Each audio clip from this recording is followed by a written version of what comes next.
তারিখ 3 তারিখ যারা বৈষম্য বিরোধী আন্দোলনের তাদেরকে মারধর করেছে, অস্ত্র হাতে নিয়ে ঘোরাফেরা করেছে, তারা আবার বিএনপিতে অনুপ্রবেশ করার চক্রান্ত করছে।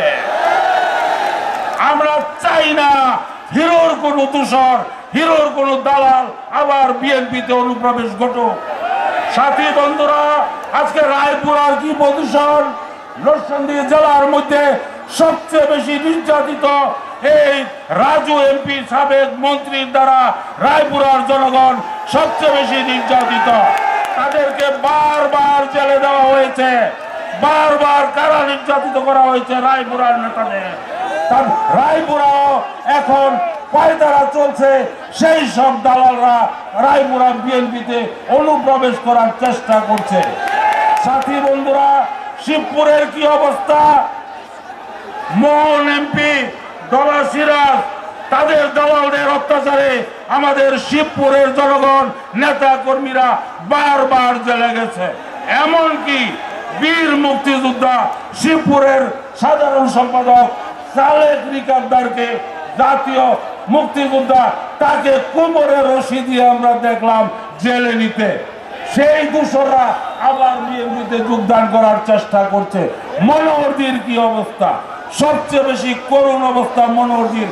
নুরুল মজিদ হুমায়ুন এবং তার ছেলে সাদ নাকি, তাদের অত্যাচারে মনোহরদীর নেতা কর্মীরা জর্জরিত, বারবার জেলে গেছে, লাঠি পিটা করেছে।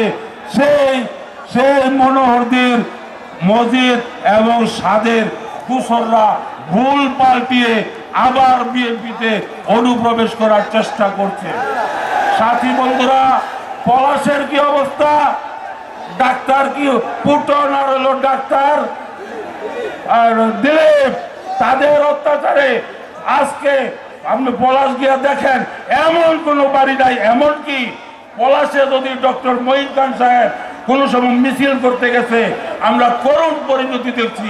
মঈন খান দৌড়ে গিয়া রিক্সার মধ্যে উঠতে, সেই রিক্সার মধ্যে পর্যন্ত বাইরে আইছে এই পলাশের। তারা এখনো বাইরে থাকে কিভাবে? তাদের দোসররা এখনো জেলের বাইরে কিভাবে থাকে? প্রশাসনের কাছে প্রশ্ন। সাথী বন্ধুরা, 17 বছর আমরা আন্দোলন করেছি নির্বাচনের জন্য। এখন কারা নির্বাচন নিয়ে ষড়যন্ত্রে লিপ্ত, তাই এই সরকারকে অবিলম্বে নির্বাচনের রোড ম্যাপ ঘোষণা করার আহ্বান জানিয়ে আমি আমার বক্তব্য এখানে শেষ করলাম।